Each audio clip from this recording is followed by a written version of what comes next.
News hour morning edition ನಲ್ಲಿ ನಮ್ಮ ಜೊತೆ ಮಾತನಾಡೋದಕ್ಕೆ ವಿವರವಾದ ಮಾಹಿತಿಯನ್ನ ವಿಶ್ಲೇಷಣೆಯೊಂದಿಗೆ ನೀಡೋದಕ್ಕೆ ನಮ್ಮ ರಾಜಕೀಯ ವಿಶ್ಲೇಷಕರಾದ ಪ್ರಶಾಂತ್ ನಾಥ್ ಇದ್ದಾರೆ. Prashant, good morning, welcome to the show. Very good morning Bhavana ಅವರೇ. ಸೊ ವೀಕ್ಷಕರೇ, ಮೊದಲ ಸ್ಟೋರಿ, ಚುನಾವಣೋತ್ತರ ಸಮೀಕ್ಷೆ ಬಹಿರಂಗ ಆಗಿದೆ. ಪ್ರಧಾನಿ ಮೋದಿ ಹ್ಯಾಟ್ರಿಕ್ ಗೆಲುವು ಪಕ್ಕ ಅಂತ ಎಲ್ಲ ಸಮೀಕ್ಷೆಗಳು ಹೇಳ್ತಾ ಇವೆ. ಎನ್ಡಿಎಗೆ ಬಹುಮತ ಪಕ್ಕ ಅಂತ ಮತಗಟ್ಟೆ ಸಮೀಕ್ಷೆಗಳು ಹೇಳ್ತಾ ಇವೆ.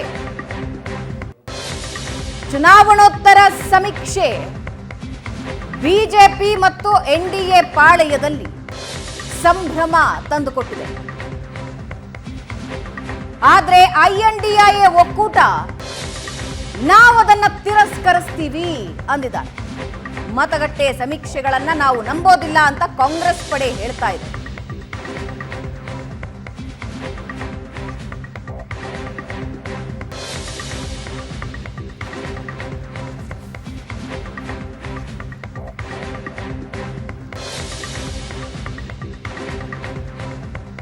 ಚುನಾವಣೋತ್ತರ ಸಮೀಕ್ಷೆ ಎಲ್ಲ ಪಕ್ಷಗಳಲ್ಲೂ ಹಲ್ಚಲ್ ಎಬ್ಬಿಸಿದೆ.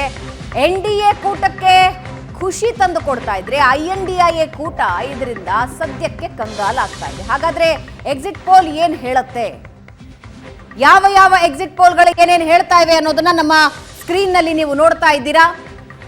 543 ಕ್ಷೇತ್ರಗಳಲ್ಲಿ ಯಾರಿಗೆ ಎಷ್ಟು ಅನ್ನೋದನ್ನ ನೀವು ನೋಡ್ತಾ ಇದ್ದೀರಾ. ಚಾಣಕ್ಯ ನ್ಯೂಸ್ 24 ಹೇಳ್ತಾ ಇದೆ 384ರಿಂದ 415, 400 ಪಾರ್, 400 ಮುನ್ನುಕ್ಕೊಂಡು ಹೋಗೋ ಸಾಧ್ಯತೆ ಇದೆ ಅಂತ ಚಾಣಕ್ಯ ಮತ್ತು ನ್ಯೂಸ್ 24 ಹೇಳ್ತಾ ಇದೆ. ಎನ್ಡಿಎ ಒಕ್ಕೂಟ 384ರಿಂದ 415, ಐಎನ್ಡಿಎ ಒಕ್ಕೂಟ 96ರಿಂದ 118 ಮಾತ್ರ ಪಡೆಯುತ್ತೆ ಅಂತ ಹೇಳ್ತಾ ಇದೆ. ಇತರರು 30ರಿಂದ 42 ಪಡಿಬಹುದು ಅಂತ ಹೇಳ್ತಾ ಇದೆ. ಸಿಎನ್ಎಕ್ಸ್ ಇಂಡಿಯಾ ಟಿವಿ ಹೇಳ್ತಾ ಇದೆ 371ರಿಂದ 401, 400 ಪಾರ್ ಆಗೋ ಸಾಧ್ಯತೆ ಇದೆ ಅಂತ ಸಿಎನ್ಎಕ್ಸ್ ಇಂಡಿಯಾ ಟಿವಿ ಕೂಡ ಹೇಳ್ತಾ ಇದೆ. ಐಎನ್ಡಿಎ 109ರಿಂದ 139 ಸ್ಥಾನಗಳನ್ನ ಪಡಿಬಹುದು. ಇತರರು 28ರಿಂದ 38 ಸ್ಥಾನ ಪಡಿಬಹುದು ಅಂತ ಹೇಳ್ತಾ ಇದೆ.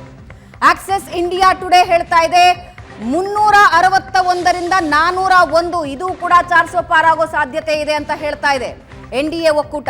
ಇನ್ನು ಐಎನ್ಡಿಎ 131ರಿಂದ 166ಕ್ಕೆ ಸೀಮಿತ ಆಗುತ್ತೆ ಅಂತ ಹೇಳ್ತಾ ಇದೆ. ಇತರರಿಗೆ ಕಡಿಮೆ ಕೊಟ್ಟಿದೆ, 8ರಿಂದ 20 ಸ್ಥಾನಗಳನ್ನ ಕೊಟ್ಟಿದೆ. ಜನ್ ಕಿ ಬಾತ್ ಹೇಳ್ತಾ ಇದೆ 362ರಿಂದ 392, 400ರ ಗಡಿಗೆ ಬರುತ್ತೆ, ಆದ್ರೆ ಗಡಿ ದಾಟಲ್ಲ ಅಂತ ಹೇಳ್ತಾ ಇದೆ. ಇನ್ನು ಐಎನ್ಡಿಎ ಒಕ್ಕೂಟದ ಬಗ್ಗೆ 141ರಿಂದ 161 ಪಡಿಬಹುದು ಅಂತ, ಇತರರಿಗೆ 10ರಿಂದ 20 ಸ್ಥಾನ ಸಿಕ್ಕಿದ್ರೆ ಹೆಚ್ಚು ಅಂತ ಈ ಸರ್ವೆ ಹೇಳ್ತಾ ಇದೆ. ಇನ್ನು ನ್ಯೂಸ್ 18 ಹೇಳ್ತಾ ಇದೆ 355ರಿಂದ 370 ಎನ್ಡಿಎ ಪಡಿಬಹುದು. ಐಎನ್ಡಿಎ 125ರಿಂದ 140 ಸ್ಥಾನಗಳನ್ನಷ್ಟೇ ಪಡೆಯುತ್ತೆ ಅಂತ ಹೇಳ್ತಾ ಇದೆ. ಇತರರಿಗೆ ಹೆಚ್ಚಿನ ಸ್ಥಾನ ಸಿಗಬಹುದು ಅಂತ ನ್ಯೂಸ್ 18 ಹೇಳ್ತಾ ಇದ್ದು 42ರಿಂದ 52 ಇತರರು ಪಡೆದುಕೊಳ್ಳಬಹುದು. ಆದರೆ ಐಎನ್ಡಿಎ ಒಕ್ಕೂಟ 125ರಿಂದ 140 ಅಂತ ಮಾತ್ರ ನ್ಯೂಸ್ 18 ಹೇಳ್ತಾ ಇದೆ. ಸಿ ವೋಟರ್ ಎಬಿಪಿ ಹೇಳ್ತಾ ಇದೆ 353ರಿಂದ 383 ಎನ್ಡಿಎ ಪಡ್ಕೊಳ್ಳುತ್ತೆ. ಐಎನ್ಡಿಎ ಒಕ್ಕೂಟ 152ರಿಂದ 187, ಇತರರು ಕಡಿಮೆ ಪಡೆದುಕೊಳ್ತಾರೆ, 4ರಿಂದ 12 ಪಡೆದ್ರೆ ಹೆಚ್ಚು ಅಂತ ಸಿ ವೋಟರ್ ಎಬಿಪಿ ಹೇಳ್ತಾ ಇದೆ. ಮ್ಯಾಟ್ರಿಸ್ ಮತ್ತು ರಿಪಬ್ಲಿಕ್ ಹೇಳ್ತಾ ಇದೆ 353ರಿಂದ 368 ಎನ್ಡಿಎ ಪಡೆಯುತ್ತೆ. 118ರಿಂದ 133 ಐಎನ್ಡಿಎ ಒಕ್ಕೂಟ ಪಡೆಯುತ್ತೆ. ಇತರರು 43ರಿಂದ 48 ಅಂದರೆ ಹೆಚ್ಚಿನ ಸ್ಥಾನಗಳನ್ನು ಪಡೆದುಕೊಳ್ತಾರೆ ಅಂತ ಹೇಳ್ತಾ ಇದೆ. ಇನ್ನು ಪಿಮಾಕ್ ರಿಪಬ್ಲಿಕ್ ಹೇಳ್ತಾ ಇದೆ 359 ಸಿಂಗಲ್ ಡಿಜಿಟ್ ಕೊಟ್ಟಿದ್ದಾರೆ. ಎನ್ಡಿಎ 359 ಸ್ಥಾನ ಪಡೆಯುತ್ತೆ ಅಂತ, ಐಎನ್ಡಿಎ ಒಕ್ಕೂಟ 154 ಸ್ಥಾನಗಳನ್ನು ಪಡೆಯುತ್ತೆ ಅಂತ, ಇತರರು 30 ಸ್ಥಾನ ಪಡೆಯುತ್ತೆ. ಇಟಿಜಿ ಟೈಮ್ಸ್ ನಾವು ಹೇಳ್ತಾ ಇದೆ 358 ಸ್ಥಾನಗಳನ್ನ ಎನ್ಡಿಎ ಪಡೆಯುತ್ತೆ, 152 ಸ್ಥಾನಗಳನ್ನ ಐಎನ್ಡಿಎ ಒಕ್ಕೂಟ ಪಡೆಯುತ್ತೆ, ಇತರರು 33 ಸ್ಥಾನ ಪಡೀತಾರೆ ಅಂತ. ಇನ್ನು ನ್ಯೂಸ್ ನೇಷನ್ ಹೇಳ್ತಾ ಇದೆ 342ರಿಂದ 378 ಎನ್ಡಿಎ ಪಡ್ಕೊಳ್ಳುತ್ತೆ, 153ರಿಂದ 159 ಐಎನ್ಡಿಎ ಒಕ್ಕೂಟ ಪಡೆಯುತ್ತೆ, 21ರಿಂದ 23 ಸ್ಥಾನಗಳನ್ನ ಇತರರು ಪಡೆದುಕೊಳ್ಳಬಹುದು ಅಂತ 2024ರ ಚುನಾವಣೋತ್ತರ ಸಮೀಕ್ಷೆ ಪೋಲ್ ಆಫ್ ಪೋಲ್ ಏನ್ ಹೇಳ್ತಾ ಇದೆ ಅನ್ನೋದನ್ನ ನೀವು ನೋಡ್ತಾ ಇದ್ದೀರಾ. ಎನ್ಡಿಎ 370 ಸ್ಥಾನಗಳನ್ನ ಪಡೆಯುತ್ತೆ ಅಂತ ಪೋಲ್ ಆಫ್ ಪೋಲ್ ಹೇಳ್ತಾ ಇದೆ. ಇನ್ನು ಐಎನ್ಡಿಎ ಒಕ್ಕೂಟ 142 ಪೋಲ್ ಆಫ್ ಪೋಲ್ ಸಮೀಕ್ಷೆಯನ್ನ ನೋಡ್ತಾ ಇದ್ದೀರಾ. ಇತರರು 31 ಸ್ಥಾನಗಳನ್ನ ಪಡಿಬಹುದು ಅಂತ ಎಕ್ಸಿಟ್ ಪೋಲ್ ನ ಪೋಲ್ ಆಫ್ ಪೋಲ್ ಹೇಳ್ತಾ ಇರುವಂತಹ ಮತಗಟ್ಟೆ ಸಮೀಕ್ಷೆ. ಇನ್ನು ಇಂಡಿಯಾ ಟುಡೇ ಹೇಳ್ತಾ ಇರೋ ಸಮೀಕ್ಷೆಯ ಕಡೆ ಸ್ವಲ್ಪ ಹೆಚ್ಚಿನ ಗಮನ ಕೊಡೋದಾದ್ರೆ ಎನ್ಡಿಎ 361ರಿಂದ 401 ಸ್ಥಾನ ಪಡಿಬಹುದು, 400 ಪಾರ್ ಆಗೋ ಸಾಧ್ಯತೆ ಇದೆ. ಐಎನ್ಡಿಎ ಒಕ್ಕೂಟ 131ರಿಂದ 166, ಇತರರು 8ರಿಂದ 20 ಸ್ಥಾನ ಪಡಿಬಹುದು ಅಂತ ಇಂಡಿಯಾ ಟುಡೇ ಹೇಳ್ತಾ ಇರುವಂತಹ ಚುನಾವಣೋತ್ತರ ಸಮೀಕ್ಷೆ ಇದು. ಇನ್ನು ಬಿಜೆಪಿ ಇಂಡಿವಿಜುವಲಿ ಎಷ್ಟು ಪಡೆಯುತ್ತೆ ಅನ್ನೋದಾದ್ರೆ 322ರಿಂದ 340 ಬಿಜೆಪಿ ಏಕಾಂಗಿಯಾಗಿ ಪಡೆಯುತ್ತೆ. ಕಾಂಗ್ರೆಸ್ ಎಷ್ಟು ಪಡೆದುಕೊಳ್ಳುತ್ತೆ? ಕಾಂಗ್ರೆಸ್ 60ರಿಂದ 76 ಸ್ಥಾನಗಳನ್ನ ಪಡೆಯುತ್ತೆ, ಇತರರು 8ರಿಂದ 20 ಸ್ಥಾನ ಪಡೆಯುತ್ತೆ ಅಂತ ಇಂಡಿಯಾ ಟುಡೇ ಸರ್ವೆ ಹೇಳ್ತಾ ಇದೆ. ಇನ್ನು ಮುಂದುವರೆದಂತೆ ಇಂಡಿಯಾ ಟುಡೇ ಸಮೀಕ್ಷೆಯಲ್ಲಿ ವೋಟ್ ಪರ್ಸೆಂಟೇಜ್ ಎಷ್ಟಾಗತ್ತೆ? ಎನ್ಡಿಎ ಕಳೆದ ಬಾರಿಗಿಂತ +2% ಜಾಸ್ತಿ ಪಡೆದುಕೊಂಡು 47% ಮತವನ್ನ ಪಡೆದುಕೊಳ್ಳುತ್ತೆ. ಐಎನ್ಡಿಎ ಒಕ್ಕೂಟ 39% ಮತ ಪಡೆದುಕೊಳ್ಳುತ್ತೆ. ಕಳೆದ ಬಾರಿಗೆ ಹೋಲಿಸಿದ್ರೆ 12% ಮತವನ್ನ ಹೆಚ್ಚಿಗೆ ಪಡೆದುಕೊಳ್ಳುತ್ತೆ. ಇತರರು 14% ವೋಟ್ ಶೇರ್ ಅನ್ನ ಪಡೆದುಕೊಳ್ತಾರೆ ಅಂತ ಇಂಡಿಯಾ ಟುಡೇ ಸರ್ವೆ ಹೇಳ್ತಾ ಇದೆ. ಬಿಜೆಪಿ ಮತ್ತು ಇತರ ಪಕ್ಷಗಳು ಸೇರಿ +2 ಪಡೆದುಕೊಳ್ಳುತ್ತವೆ. ಐಎನ್ಡಿಎ +12% ವೋಟ್ ಅನ್ನ ಪಡೆದುಕೊಳ್ಳುತ್ತೆ ಅಂತ. ಇನ್ನು ಸಿ ವೋಟರ್ ಸಮೀಕ್ಷೆ ಏನ್ ಹೇಳ್ತಾ ಇದೆ ಅನ್ನೋದನ್ನ ನೀವು ನೋಡ್ತಾ ಇದ್ದೀರಾ. ಎನ್ಡಿಎ 335 ಚುನಾವಣಾ ಪೂರ್ವ ಸಮೀಕ್ಷೆ ಹೇಳ್ತಾ ಇತ್ತು. ಈಗ ಮತಗಟ್ಟೆ ಸರ್ವೆ ಎಕ್ಸಿಟ್ ಪೋಲ್ ನ ಸರ್ವೆ ಹೇಳ್ತಾ ಇದೆ 353ರಿಂದ 383 ಪಡಿಬಹುದು. ಚುನಾವಣಾ ಪೂರ್ವ ಸಮೀಕ್ಷೆ, ಚುನಾವಣೋತ್ತರ ಸಮೀಕ್ಷೆ ಎರಡನ್ನೂ ಕೂಡ ಅಕ್ಕಪಕ್ಕದಲ್ಲಿ ನೀವು ನೋಡ್ತಾ ಇದ್ದೀರಾ. ಚುನಾವಣಾ ಪೂರ್ವ ಸಮೀಕ್ಷೆ ಹೇಳ್ತಾ ಇತ್ತು 335 ಪಡೆಯುತ್ತೆ ಅಂತ. ಮತಗಟ್ಟೆ ಸರ್ವೆ ಹೇಳ್ತಾ ಇದೆ 353ರಿಂದ 383 ಸ್ಥಾನಗಳನ್ನ ಪಡಿಬಹುದು ಅಂತ. ಐಎನ್ಡಿಎ ಒಕ್ಕೂಟ 160 ಸ್ಥಾನಗಳನ್ನ ಪಡಿಬಹುದು ಅಂತ ಚುನಾವಣಾ ಪೂರ್ವ ಸಮೀಕ್ಷೆ ಹೇಳ್ತಾ ಇತ್ತು. ಮತಗಟ್ಟೆ ಸರ್ವೆ ಹೇಳ್ತಾ ಇದೆ 152ರಿಂದ 187 ಇದೆ, ಇದರ ಮಧ್ಯದಲ್ಲಿ ಪಡೆದುಕೊಳ್ಳಬಹುದು ಅಂತ. ಇತರರು 42 ಸ್ಥಾನಗಳನ್ನ ಪಡಿಬಹುದು ಅಂತ ಚುನಾವಣಾ ಪೂರ್ವ ಸಮೀಕ್ಷೆ ಹೇಳ್ತಾ ಇತ್ತು. ಆದ್ರೆ ಈಗ ಕೇವಲ 4ರಿಂದ 12 ಸ್ಥಾನಗಳನ್ನ ಪಡಿಬಹುದು ಅಂತ ಮತಗಟ್ಟೆ ಸರ್ವೆ ಹೇಳ್ತಾ ಇದೆ. ಇನ್ನು ಟೈಮ್ಸ್ ನೌ ಸರ್ವೆ ಏನ್ ಹೇಳ್ತಾ ಇದೆ ಅನ್ನೋದನ್ನ ನಮ್ಮ ಸ್ಕ್ರೀನ್ ನಲ್ಲಿ ನೀವು ನೋಡ್ತಾ ಇದ್ದೀರಾ. ಚುನಾವಣಾ ಪೂರ್ವ ಮತ್ತು ಮತಗಟ್ಟೆ ಸಮೀಕ್ಷೆ ಎರಡನ್ನೂ ಕೂಡ ಅಕ್ಕಪಕ್ಕದಲ್ಲಿ ಇಟ್ಟು ನಿಮಗೆ ತೋರಿಸ್ತಾ ಇದ್ದೀವಿ. ಎನ್ಡಿಎ 384 ಸ್ಥಾನ ಪಡಿಬಹುದು ಅಂತ ಟೈಮ್ಸ್ ನೌ ಚುನಾವಣಾ ಪೂರ್ವ ಸಮೀಕ್ಷೆಯಲ್ಲಿ ಹೇಳ್ತಾ ಇತ್ತು. ಈಗ ಹೇಳ್ತಾ ಇದೆ 358 ಸ್ಥಾನಗಳನ್ನ ಪಡಿಬಹುದು ಅಂತ. ಐಎನ್ಡಿಎ ಒಕ್ಕೂಟ 118 ಪಡಿಬಹುದು ಅಂತ ಚುನಾವಣಾ ಪೂರ್ವ ಸಮೀಕ್ಷೆ ಹೇಳ್ತಾ ಇತ್ತು. ಆದ್ರೆ ಮತಗಟ್ಟೆ ಸರ್ವೆ ಹೇಳ್ತಾ ಇದೆ 152 ಸ್ಥಾನಕ್ಕೆ ಬರಬಹುದು ಅಂತ. ಇತರರು 41 ಸ್ಥಾನ ಪಡಿಬಹುದು ಅಂತ ಚುನಾವಣಾ ಪೂರ್ವ ಸಮೀಕ್ಷೆ ಹೇಳಿತ್ತು. ಆದ್ರೆ ಮತಗಟ್ಟೆ ಸರ್ವೆ ಹೇಳ್ತಾ ಇದೆ 33 ಸ್ಥಾನಗಳನ್ನ ಪಡೆಯುತ್ತೆ ಅಂತ. ಇದು ಟೈಮ್ಸ್ ನೌ ನೀಡಿರುವ ಚುನಾವಣಾ ಪೂರ್ವ ಮತ್ತು ಮತಗಟ್ಟೆ ಸಮೀಕ್ಷೆ. ಇಂಡಿಯಾ ಟಿವಿ ಏನ್ ಹೇಳ್ತಾ ಇದೆ ಅನ್ನೋದನ್ನ ನಮ್ಮ ಸ್ಕ್ರೀನ್ ನಲ್ಲಿ ನೀವು ನೋಡ್ತಾ ಇದ್ದೀರಾ. ಚುನಾವಣಾ ಪೂರ್ವ ಸಮೀಕ್ಷೆ ಮತ್ತು ಮತಗಟ್ಟೆ ಸರ್ವೆ ಎರಡನ್ನೂ ನೋಡ್ತಾ ಇದ್ದೀರಾ. ಎನ್ಡಿಎ 378 ಸ್ಥಾನ ಪಡಿಬಹುದು ಅಂತ ಚುನಾವಣಾ ಪೂರ್ವ ಇಂಡಿಯಾ ಟಿವಿ ಸರ್ವೆ ಹೇಳ್ತಾ ಇತ್ತು. ಆದ್ರೆ ಮತಗಟ್ಟೆ ಸರ್ವೆ 400 ಪಾರ್ ಆಗತ್ತೆ ಅನ್ನೋ ಅಂದಾಜಿಗೆ ಬಂದಿದೆ. 371ರಿಂದ 401 ಇದರ ಮಧ್ಯದಲ್ಲಿ ಸ್ಥಾನಗಳನ್ನ ಪಡಿಬಹುದು ಅಂತ. ಇನ್ನು ಐಎನ್ಡಿಎ ಒಕ್ಕೂಟ 98 ಸ್ಥಾನಗಳನ್ನ ಪಡಿಬಹುದು ಅಂತ ಚುನಾವಣಾ ಪೂರ್ವ ಸಮೀಕ್ಷೆ ಹೇಳಲಾಗಿತ್ತು. ಆದ್ರೆ ಮತಗಟ್ಟೆ ಸರ್ವೆಯಲ್ಲಿ 109ರಿಂದ 139 ಸ್ಥಾನ ಇದರ ಮಧ್ಯದಲ್ಲಿ ಸ್ಥಾನ ಪಡ್ಕೊಳ್ಬಹುದು ಅಂತ. ಇತರರಿಗೆ ಹೆಚ್ಚಿನ ಸ್ಥಾನ ಇತ್ತು. ಚುನಾವಣಾ ಪೂರ್ವ ಸಮೀಕ್ಷೆಯಲ್ಲಿ 67 ಸ್ಥಾನಗಳನ್ನ ನೀಡಲಾಗಿತ್ತು. ಆದ್ರೆ ಈಗ 28ರಿಂದ 38 ಸ್ಥಾನಗಳು. ಎಸ್, ಇನ್ನು ಮತಗಟ್ಟೆ ಸರ್ವೆ ಬೆನ್ನಲ್ಲೇ ಖರ್ಗೆ ರಾಹುಲ್ ಮೀಟಿಂಗ್ ನಡೆಸಿದ್ದಾರೆ. ಅಭ್ಯರ್ಥಿಗಳ ಜೊತೆ ಖರ್ಗೆ ರಾಹುಲ್ ವರ್ಚುವಲ್ ಸಭೆ ನಡೆಸಿದ್ದಾರೆ. ಇದು ಎಕ್ಸಿಟ್ ಪೋಲ್ ಅಲ್ಲ, ಇದು ಮೋದಿ ಪೋಲ್ ಅಂದಿದ್ದಾರೆ ರಾಹುಲ್ ಗಾಂಧಿ. ಈ ಬಾರಿ ನಮ್ಮದೇ ಸರ್ಕಾರ ಅಂತ ರಾಹುಲ್ ಗಾಂಧಿ ಹೇಳ್ತಿದ್ದಾರೆ.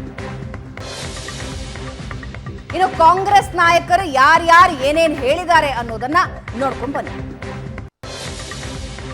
इसका नाम एग्जिट पोल नहीं है, इसका नाम मोदी मीडिया पोल है. ये मोदी जी का पोल है, फैंटेसी पोल है उनका. Thank you. कितनी सीटें आ रही हैं आपके हिसाब से? सिद्धू मूसेवाला का सॉन्ग सुना आपने 295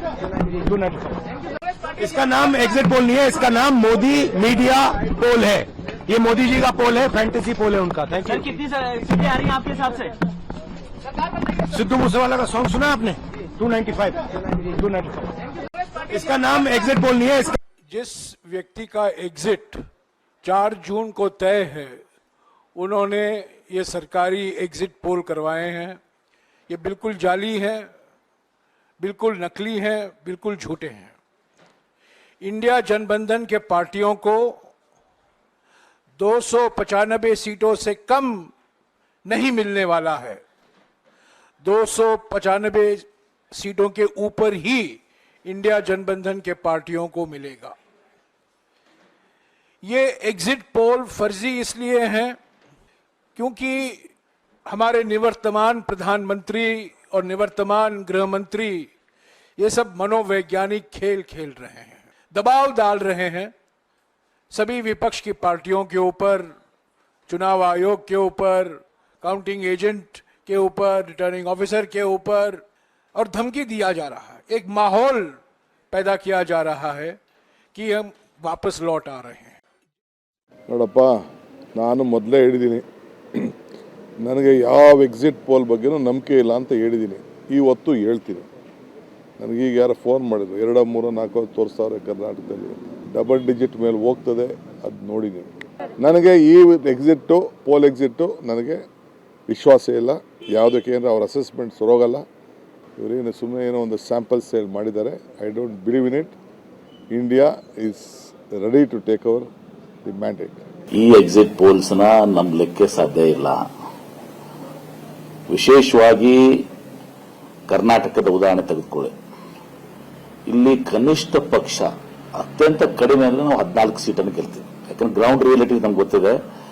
ಅಲ್ಲಿ ನೆಲದಲ್ಲಿ ವಾಸ್ತವ ಪರಿಸ್ಥಿತಿಯಲ್ಲಿ ಏನಿದೆ ಅದೆಲ್ಲನೂ ಕೂಡ ನಾವು ಅರ್ಥಕೊಂಡಿದ್ದೀವಿ. ನಮ್ಮ ಗ್ಯಾರಂಟೀಸು ವಿಶೇಷವಾಗಿ ಹೆಣ್ಮಕ್ಳು 14ರಿಂದ 20ರವರೆಗೆ. ಹೀಗಾಗಿ ಇಲ್ಲಿನೇ ಈ ಎಕ್ಸಿಟ್ ಪೋಲು ಇದೆಲ್ಲವೂ ಸತ್ಯ ಅಲ್ಲ ಅಂತ ಹೇಳಿ ನಾವು ಭಾವಿಸ್ತೇವೆ. ಈಗಲೂ ಇದ್ದೀವಿ. ಎಕ್ಸಿಟ್ ಪೋಲು ಎಷ್ಟರ ಮಟ್ಟಿಗೆ ಸರಿ ಅನ್ನೋದು 4ನೇ ತಾರೀಕು ಗೊತ್ತಾಗುತ್ತೆ.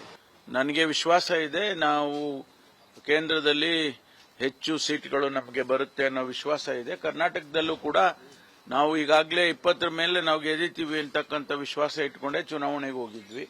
ಅದೇ ರೀತಿ ಜನ ನಮಗೆ ಸ್ಪಂದಿಸಿದ್ದಾರೆ ಅಂತಕ್ಕಂಥದ್ದು ಕೂಡ ಗ್ರೌಂಡ್ ಅಲ್ಲಿ ಕಾಣಿಸ್ತಾ ಇತ್ತು. ಅದರಲ್ಲಿ ನಾವೇ ಮುಂದೆ ಇದ್ದೀವಿ ಅಂತ ಬಂದಿದೆ.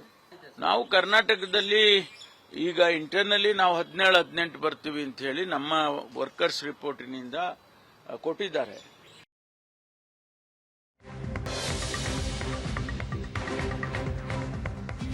ಪ್ರಶಾಂತ್, ಎಕ್ಸಿಟ್ ಪೋಲ್ ಹೊರಬಂದಾಗಿನಿಂದ ಈ ಚರ್ಚೆಗಳು ಜೋರಾಗಿವೆ.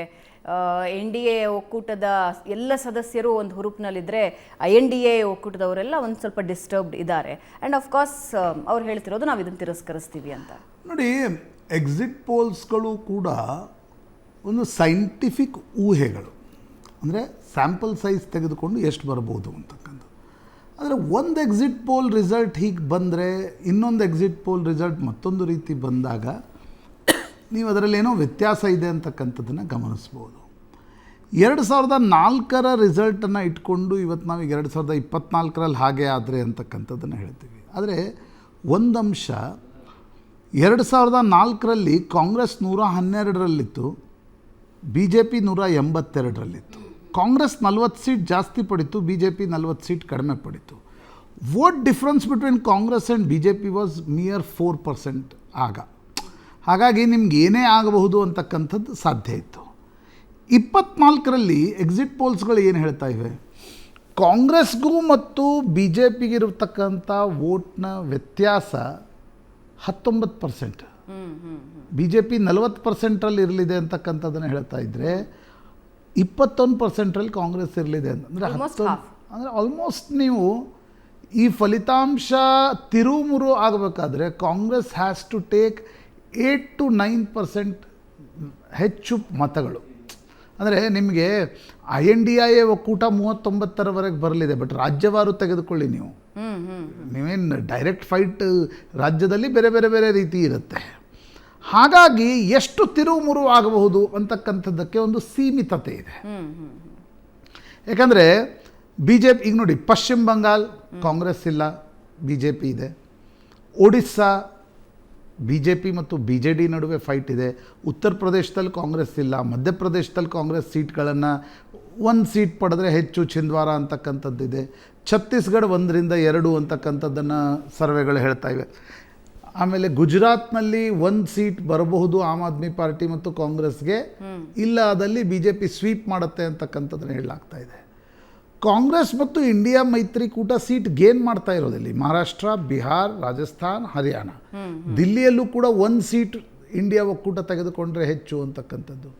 ಹೀಗಾಗಿ ನೇರ ಹಣಾಣಿ ಇರ್ತಕ್ಕಂಥ ಎಷ್ಟು ರಾಜ್ಯಗಳಲ್ಲಿ ಕಾಂಗ್ರೆಸ್ ಬಿ ಜೆ ಪಿಯಿಂದ ಮತಗಳನ್ನು ತೆಗೆದುಕೊಳ್ಳುತ್ತೆ ಅನ್ನೋದು ಫಲಿತಾಂಶ ತಿರುಮುರುಗು ಆಗುತ್ತಾ ಅಂತಕ್ಕಂಥದ್ದನ್ನು ಹೇಳುತ್ತೆ. ಯಾಕಂದರೆ ಈಗ ನೀವು 11ಕ್ಕೆ ಛತ್ತೀಸ್ಗಢ 11ಕ್ಕೆ 11 ಸೀಟ್ಗಳು ಬದಲಾಗುತ್ತಾ?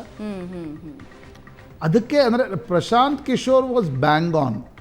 ಅವ್ರೇನು ಹೇಳ್ತಾ ಇದ್ರು, ಬೇಸರ ಇದೆ, ನಾನು ಅಂಕಣ ಬರೆದಿದ್ದೆ, ಬೇಸರ ಇದೆ, ಬಟ್ ಅದು ಆಕ್ರೋಶಕ್ಕೆ ತಿರುಗುತ್ತಾ ಅನ್ನೋದು ಪ್ರಶ್ನೆ. ಎರಡನೇದು, ಇವ್ರ ಮೇಲೆ ಬೇಸರ ಇದೆ, ಅದಕ್ಕೆ ಮತ್ತೊಬ್ಬರನ್ನು ನಾವು ಕರ್ಕೊಂಡು ಬರ್ತಾ ಇದ್ದೀವಿ ಅಂತಕ್ಕಂಥದ್ದನ್ನು ಮತದಾರರು ಹೇಳ್ತಾ ಇದ್ರ ನೋಡಿದ್ರೆ 2 ಅಂಶಗಳು ಇರಲಿಲ್ಲ. ಅದರ ಲಾಭ ಬಿ ಜೆ ಪಿಗೆ ಆದಂತೆ ಕಾಣ್ತಾ ಇದೆ. ಒಟ್ಟು ಈ ಎಕ್ಸಿಟ್ ಪೋಲ್ನ ರಿಸಲ್ಟ್ ಏನು ಹೇಳ್ತಾ ಇದೆ ಅವನು, ಬಿ ಜೆ ಪಿಗೂ ಕೂಡ ಆ್ಯಂಟಿ ಇನ್ಕಂಬನ್ಸಿ ಇದೆ ನ್ಯಾಷನಲ್ ಇಲೆಕ್ಷನ್ಸಲ್ಲಿ. It's not a state anti incumbency. Maharashtra, Bihar, Haryana, Rajasthan ಇಲ್ಲಿ ಆ್ಯಂಟಿ ಇನ್ಕಂಬನ್ಸಿ ಕಾಡ್ತಾ ಇದೆ ಬಿ ಜೆ ಪಿಯನ್ನು. ಬಟ್ ಬಿ ಜೆ ಪಿಯ ಸ್ಟ್ರಾಟಜಿ ಎಲ್ಲಿ ವರ್ಕ್ ಆಗ್ತಿದೆ ಅಂತಂದರೆ, ಅವರು ಬೇರೆ ರಾಜ್ಯಗಳಲ್ಲಿ, ಹೊಸ ರಾಜ್ಯಗಳಲ್ಲಿ ಎಲ್ಲಿ ಅವ್ರಿಗೊಂದು ನಾವೆಲ್ಟಿ ಫ್ಯಾಕ್ಟರ್ ಇದೆ, ತೆಲಂಗಾಣ, ಆಂಧ್ರ ಪ್ರದೇಶ್, ತಮಿಳ್ನಾಡು, ಕೇರಳ ಬಿಡಿ, ನಾನು ಪಕ್ಕದಲ್ಲಿರ್ತೀನಿ, ಒಡಿಸ್ಸಾ ಆ್ಯಂಡ್ ವೆಸ್ಟ್ ಬೆಂಗಾಲ್, ಅಲ್ಲಿ ಸೀಟ್ಗಳ ಸಂಖ್ಯೆಯನ್ನು ಜಾಸ್ತಿ ಮಾಡ್ಕೊಳ್ತಾ ಇದ್ದಾರೆ. ಅಲ್ಲಿ ಆ್ಯಂಟಿ ಇನ್ಕಂಬನ್ಸಿ ಇರೋದು ನ್ಯಾಷನಲ್ ಇಲೆಕ್ಷನ್ ಆದರೂ ಕೂಡ ನವೀನ್ ಬಾಬು ಮತ್ತು ಮಮತಾ ಬ್ಯಾನರ್ಜಿಗೆ ಆ್ಯಂಟಿ ಇನ್ಕಂಬನ್ಸಿ ಇದೆ ಅನ್ನೋದು ಸ್ಪಷ್ಟ ಆಗ್ತಾ ಇದೆ. ಹೀಗಾಗಿ ಬಿ ಜೆ ಪಿ ಒಂದು ಕಡೆ ಸೋಲ್ತಿದ್ರೆ ಇನ್ನೊಂದು ಕಡೆ ಅದನ್ನು ಭರ್ಪಾಯಿ ಮಾಡಿಕೊಂಡು ಲಾಸ್ಟ್ ಟೈಮ್ನ ಫಲಿತಾಂಶವನ್ನು ರಿಪೀಟ್ ಮಾಡ್ಬೋದು ಅಂತ ಅನಿಸುತ್ತೆ. ನೋಡಿ, ಎಲ್ರಿಗೂ ತಮ್ಮ ಅಭಿಪ್ರಾಯಗಳನ್ನು ಹೇಳುವ ಅಧಿಕಾರ ಇದೆ. ಈಗ ಡಿ ಕೆ ಶಿವಕುಮಾರ್, ಪರಮೇಶ್ವರ್, ಸಿದ್ದರಾಮಯ್ಯನವರು ಇಲ್ಲ ನಾವು ನಂಬಲ್ಲ ಅಂತ ಹೇಳೋದ್ರಲ್ಲಿ ಏನು ತಪ್ಪಿಲ್ಲ. ಆದರೆ ಜಯರಾಮ್ ರಮೇಶ್ರ ಹೇಳಿಕೆ ಏನಿದೆಲ್ಲ ಅದು ಹಾಸ್ಯಾಸ್ಪದ ಅನಿಸುತ್ತೆ. ರಿಟರ್ನಿಂಗ್ ಆಫೀಸರ್ಗೆ ಧಮಕಿ ಹಾಕ್ತಿದ್ದಾರೆ ಈ ರೀತಿಯ ಎಕ್ಸಿಟ್ ಪೋಲ್ಸ್ಗಳಿಂದ, ಅದು ಸ್ವಲ್ಪ ಅತಿರೇಕ ಆಯಿತು. ರೈಟ್, ವಾಪಸ್ ಬರೋಣ. ಹಾಗಾದರೆ ಈ ಎಲ್ಲದರ ಇಂಪ್ಯಾಕ್ಟ್ ಕರ್ನಾಟಕದ ಮೇಲೆ ಹೇಗಿರುತ್ತೆ ಮಾತಾಡ್ತಾ ಹೋಗೋಣ, ಚಿಕ್ಕ ಬ್ರೇಕ್ ಆದ್ಮೇಲೆ.